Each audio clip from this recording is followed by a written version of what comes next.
So, and inside Linux, so we will discuss some basic Linux commands which are required.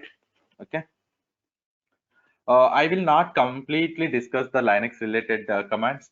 I'll upload a Linux document, commands document, so that you can go through that document. I have that in my Google Drive.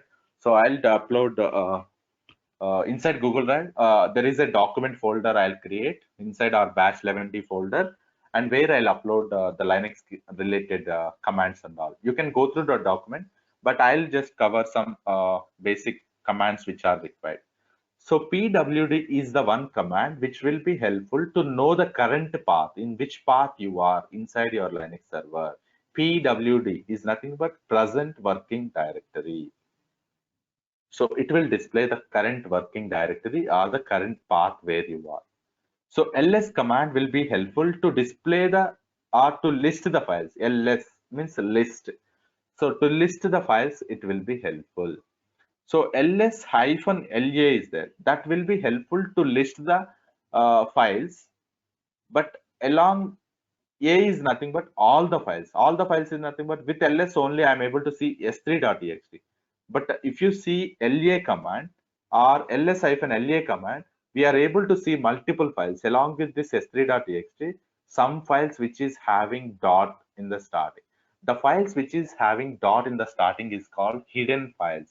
Usually with simply ls command, we can't see those hidden files. You have to use either la command or ls-la command. La command simply it will display the file's names only, but ls-la command will display the file and when it is created and who is the owner and what are the permissions are there on that particular file. Like this, multiple things will be displayed. Okay. And one more thing, whenever you want to create a file, there are multiple options are there. Suppose one way is, let's say touch command. Touch command will be helpful to create multiple files at a time. Let's say F1, F2, F3. Three files I want to create at a time. Just you can see three files will get created, F1, F2, F3. But we can create, but we can't able to add any content while creating the file. Suppose if I want to add some content inside my F1 file. So currently, if you want to see whether some content is there or not, cat space file name, you can use it. It doesn't have any content. The file is empty. That's why it is not showing anything. Suppose if I want to add some content, there is a command which is called cat greater than file name. So means that it will provide an option to enter some content. See, now it is showing my cursor in the next line, but it is not showing anything where you can able to add some content. Welcome to Linux or something content I want to display or I want to store inside my F1 file, cat greater than F1. Then once you type some content, whatever you want, okay, something like that, some content I am storing inside my file. And once you're done everything, let's select Control plus D. Then it will save your file. And now if you open that file, whether the content is saved or not, you can see cat space F1. It will have the 4 lines of content, whatever you have maintained inside that, it will get displayed. So any file which you want to add some content, you can use that cat greater than F1. Means that already existing file. Suppose there is some content to my F1 file and I want to add some additional content, that is possible to add some content over here. Suppose one extra line I am adding, which is called hello, Control plus D, I'm saving the file. Now if you can open that file, you can see that extra line will be added. Okay, actually, it will override the previous content and it will be adding only that one particular line. So there is one more cat, I think double greater than, so that it won't delete the previous content. Suppose there is a hello content is there inside my F1 file. I don't want to delete that one, but I want to add some additional line. Let's say hi, Control plus D, and now you can see the file. Yeah. So if you don't want to delete the previous content, just I want to add some additional content in the end of my file, so that you can use double greater than. If you use single greater than, it will just delete the previous content and it will try to keep the content which you have newly placed. Okay. So like that, cat space file name will be open to open the file, and the cat greater than F1 will be helpful to create a new file or to replace the content of the already existing file with some new content. Cat double greater than F1 will be to append some additional content, to add some additional content to the end of the file. Okay, this is about cat command. So you can create a new file with the help of cat greater than F1 or touch space F1. Otherwise, there is a command called VI. VI is nothing but, actually it is an editor. VI, VAM and Nano. There are three types of editors are there in Linux. VI editor, VIM editor, Vim editor, and then Nano editor. There are three types of editors which will be helpful to create some files or to open some files in different window. Instead of opening the file and writing some content, displaying the content in the same window, it will try to open different editor inside your Linux command prompt. Okay, so let's see how this will work. VI and VIM almost same. Okay, the commands will be same for both, but Nano the commands will be different. Let me try to show one example. Let's say I'm creating a fourth file which is called F4 VI space file name. It will open a new window like this, and which is a new file. So directly I can't able to write any content. If you are trying to type something, it won't allow. You have to click on the insert mode. If you click on I button, I in your keyboard, then it will take you to the insert mode. Okay, so now I am in insert mode so that I can able to type some content. Welcome to F4 file or something. Okay, this is a sample file which I have created. Some content you can type. So if you want to save the file, just click on escape so that it will go out of the insert mode. Insert will be disappear. Let me click on escape. So now you can see I'm not seeing the insert mode, so that you can save the file with :WQ. So :WQ if you use, it will save the file. And if you want to open the content, you can open the content with the help of cat also. Cat space file name. So the content, whatever I have saved inside my file will be displayed here. So the same thing, suppose let's say I want to open the file with the help of VAM also, same. VAM editor also looks same. So if you want to add one more line to the existing file, let me go to the next line and click on insert mode I, so that you can able to type something. Welcome to AWS course or something like this I'm typing, and I want to save the content. So you can use WQ. But if you don't want to save the content, simply you can use Q. It won't save the content. Just it will quit the editor. W means write and quit. So only Q means just it will quit the editor without saving the changes what we have done additionally. Okay, previous two lines will be kept as it is, but the new line will not get saved if you use simply Q. Okay, let me check that. Q and exclamatory symbol. Suppose sometimes it will not quit the editor, so that you can use exclamatory symbol also in there. So now you can see the content of F4. So the third line you can't able to see. The third line will not be added.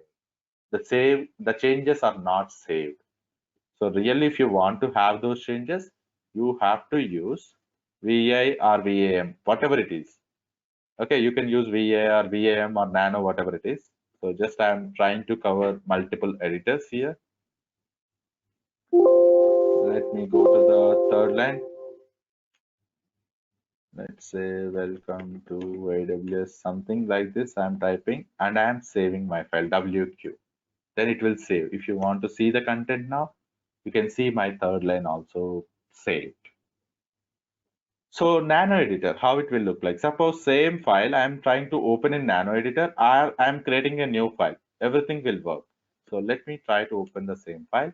See, the content will get displayed. It doesn't require that you have to go to insert mode and you have to click on escape. All those things are not required. Just you can type the content whatever you want. Suppose let's say hello, hi or something I have content. So I want to save the file means, so here Control O is there. Where is that? Yeah. So write out is there, right? Means that Control O. This symbol is nothing but Control plus O. You have to click on Control plus O. Then the file name to write is F4. If you want to make the names to the file, you can do that. If you don't want, just click on Enter, then Control X. Then the file got saved. The newly changes you can able to see. Hi, hello, extra lines are added.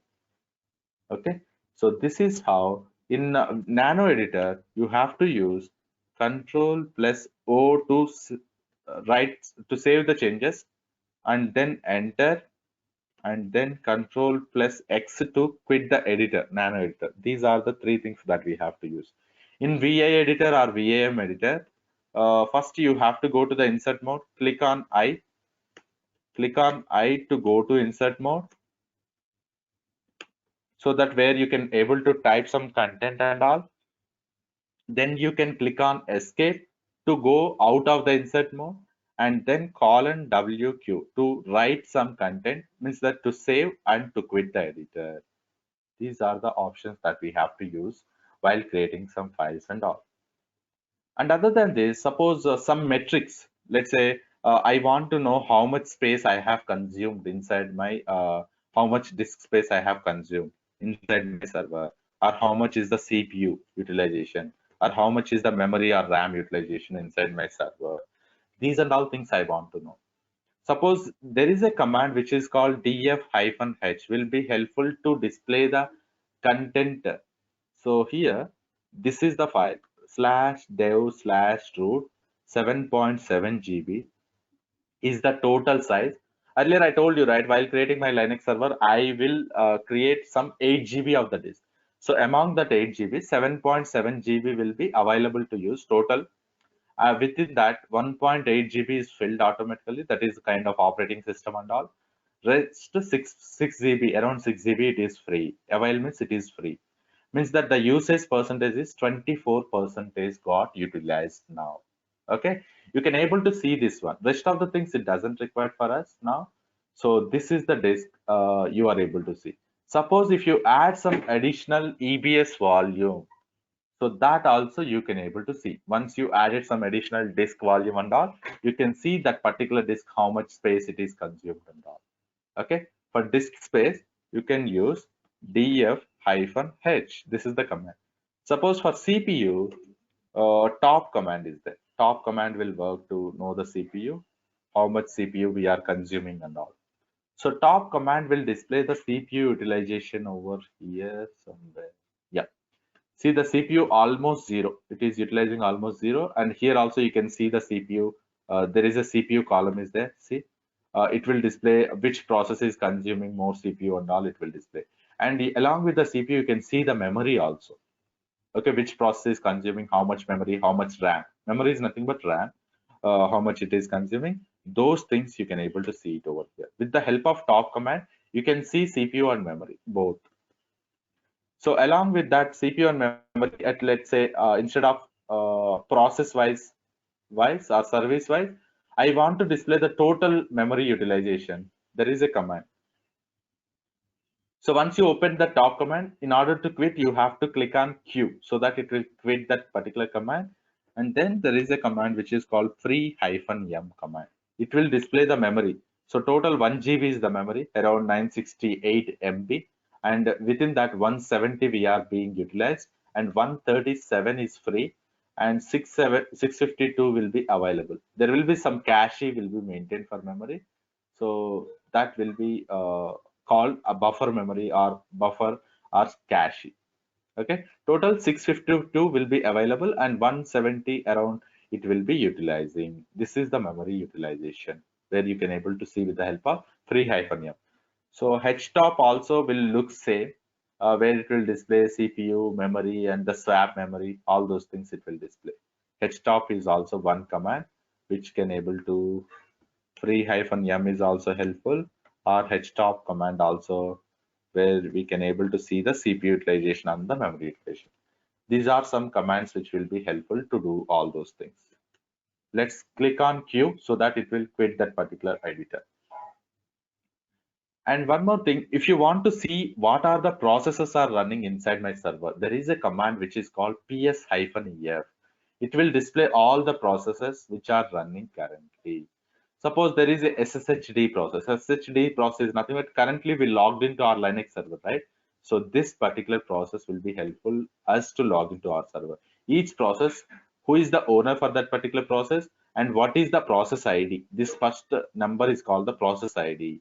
So whenever you want to kill a particular process, let's say you can use, there is a command to display the process. You can use ps-ef command to kill the process, kill -9 followed by that particular process ID, PID. Suppose here, if I want to kill this 1319 process, so that you can 1319 kill -9 1319. This you can use it to kill that particular process. Okay. And you can able to know there is a command which will be helpful to see what particular ports are open. Netstat command is there, but I think that we can't able to see automatically. We have to install these things. We have to install, we have to execute this command to see that command, what that netstat will do. So netstat will be helpful to display what ports are open, what ports are open. So we can see that via console also. Suppose let's say which ports are open to this server means you can select that particular server. There is a security group is there, and you can click on that particular security group. If I open that security group, inside that we can able to see under inbound rules what ports are open. That is also possible. But if you want to do that inside my let's say Linux server, here bottom you can see if I scroll down. Here you can see what ports are open and all right. Same things you can able to see with the help of the netstat command also. But that will work after installing the nettools. Nettools is the package which consists of that netstat command. That once you install this nettools, that will work.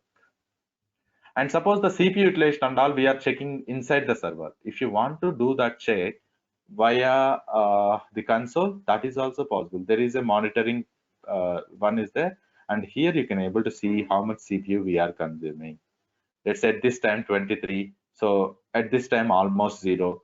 So this is like CPU utilization we can able to check via this portal as well.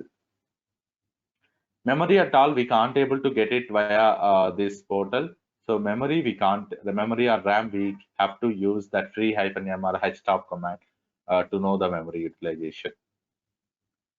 So these are something that we have to discuss in Linux. So disk space, CPU, memory to list the processes.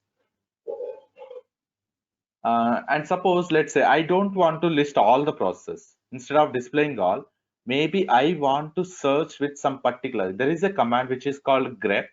So that will be helpful to display, let's say, all the commands which are related to SSHD. SSHD, something, this particular string I want to search. Only that particular process, whichever it is consisting of that SSHD inside the process names, those things will be displayed. Okay, so rest of the process it won't display. This is how, like, you can able to grep, suppose let's say Amazon, any particular process name which consists of Amazon, it will get displayed. See, Amazon, this is there, this is there, this is there, something like that. The grep command, this vertical bar is nothing but the pipeline. Okay, so followed by some grep followed by a particular string will be helpful to search that particular process inside my Linux server. And inside Linux, you can create some users and all. For that, user add command is there that we have discussed. Suppose to create a group, user group or something command is there. Okay, to add a particular user to the group, user mod command is there. That we have covered inside that Linux document. Just you can go through that one. Uh, I have clearly mentioned that commands and the use case of that each command. So I'll upload that document today in Google Drive. Just you can go through that one. So we may not completely cover the Linux related stuff over here. But if you want to see in the Google, so just hit some top 30 or 20 Linux commands. So which are helpful for us. So those things you can cover. It doesn't require that you have to learn each and every command, but some top 20 commands or top 30 commands you can see. So where they will tell you the use case of each and every command. So let's say top 20 commands. Man command will be helpful to some kind of help. In order to get some help, this will be helpful. Suppose man followed by something you have to use. Okay, let's say a particular man followed by ls related things. If I don't know exactly what I have to use, so you can use man followed by ls. It will display some information which is related to that one. Suppose man followed by some touch command, so touch related documentation it will get displayed. Okay, so man command will be helpful for that one, to display some information which is related to that command.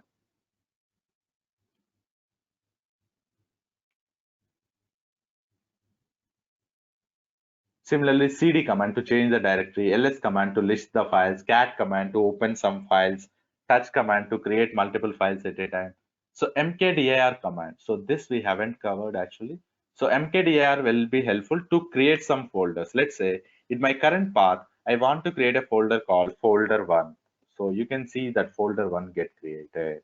So you can go to that folder one. If you want to go to that particular folder, cd space folder one. So now you are inside slash home slash Ubuntu folder one. So if you create some files, it will be displayed inside this particular folder only. So if you go out of that folder, so currently I am there at slash home slash Ubuntu, I can't see that file. So currently I created a file called f10 that is available inside this folder one. So we can't see that one outside. So this is how the mkdir will be helpful to create a folder. PWD to know the current path. Echo will be helpful to print some message. Let's say echo welcome to AWS. Something message if I want to display, this will be helpful. In shell script and all, they'll use this echo. Echo followed by some string. If they want to print, they will use that command. Similarly, rm command will be helpful to display some, to delete some content. Let's say I have some files, right? s3.txt is there. I want to remove that one. Let's say s3.txt. Rm space s3.txt means, sorry, not t3.txt. It is s3.txt. That's why it is showing no such file or something. So now you can see the s3.txt file got removed. So rm command, remove command will be helpful to remove some content. Similarly, dir will be helpful to remove the directories which we have created with the help of mkdir. So similarly, like the wget to download some packages from the internet. Uh, Copy command, cp command will be helpful to copy some content from one particular folder to some other folder inside your Linux command. Move command, mv command will be helpful to move the content instead of copying. Just you are trying to move the content, something like that. Vi command. So we covered almost whatever things are required. So just try to go individual command. Suppose tree command, what it will do. If you want to know that one, just go through that one. They will explain some full information about that particular thing. So tree command will be helpful. Instead of displaying ls, simply showing the files, whenever you are using the tree command, it will display the folder structure like this. What are the folders are there inside that, what are the subfolders are there. It will display some kind of tree format like this. Total how many directories, how many files are there, it will display the content like this. So with that, we will stop our today's session. Any doubts till now? Let me try to delete the content whatever I have created. Any doubts?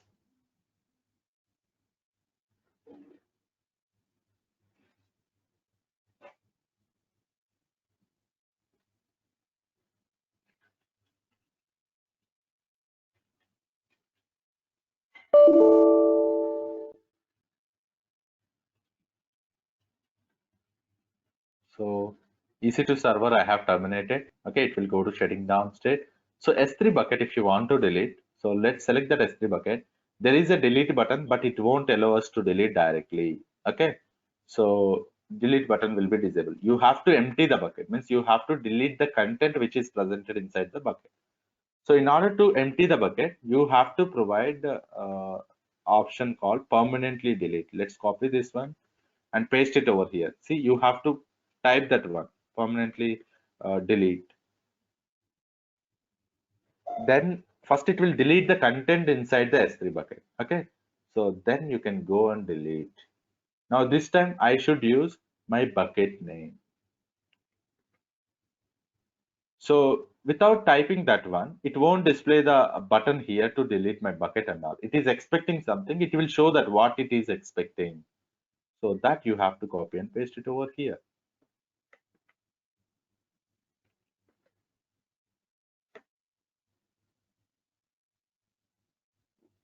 So with that, we are completed our basic setup, something like how we can create some servers, how we can create some IAM users and interacting with S3 from our EC2.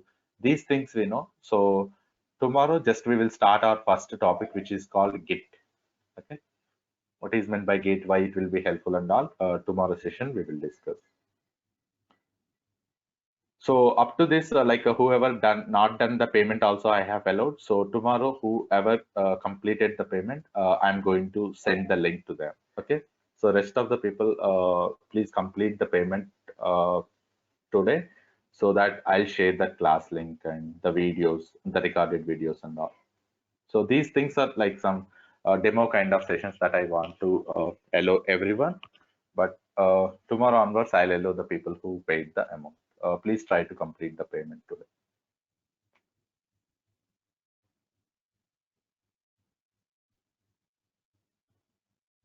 Any doubts till now?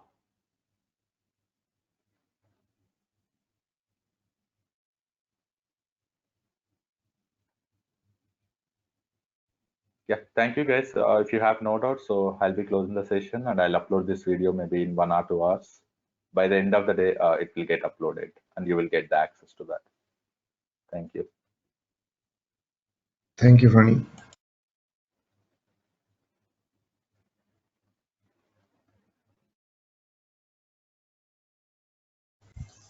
Thank you. Please like, share, and subscribe.